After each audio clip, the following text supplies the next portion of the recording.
Hi dudes. இந்த video இல்லாமல் idioms பார்க்க போகிறோம். இடியம்ஸ்னா என்னன்னா ஒரு விஷயத்த டைரக்டாக சொல்லாமல் இன்டைரக்டான ஒரு மீன் பண்ணி சொல்கிறது தான் இடியம்ஸ். இப்போ தமிழ்லேயே பார்த்தீங்க அப்படின்னா ரொம்ப நல்லா இருக்குங்கிற வார்த்தையை நம்ம என்ன மாதிரிலாம் சொல்லுவோம்?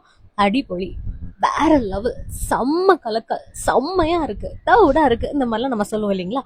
ஸோ இதுதான் வந்து இடியம்ஸ்ன்னு சொல்றது. இங்கிலீஷ்லயே நம்ம அந்த மாதிரி வரும். பட் இதுல அடிப்பொலி அப்படிங்கறத பார்க்கும்போது அதோட மீனிங் பார்க்கும்போது நமக்கு என்ன அடிப்பொலி வேற வேற மாதிரி இருக்கே அப்படின்னு வரும். ஸோ அதே மாதிரிலாம் இங்கிலீஷ்லயும் நிறைய இடியம்ஸ் இருக்கு. For example piece of cake. Piece of cake அப்படி நம்ம தமிழ்ல டிரான்ஸ்லேட் பண்ணா உங்களுக்கு என்ன தோணுது? ஓ, ஒரு கேக்கோட ஒரு பீஸ் போல அப்படின்னு தோணுது.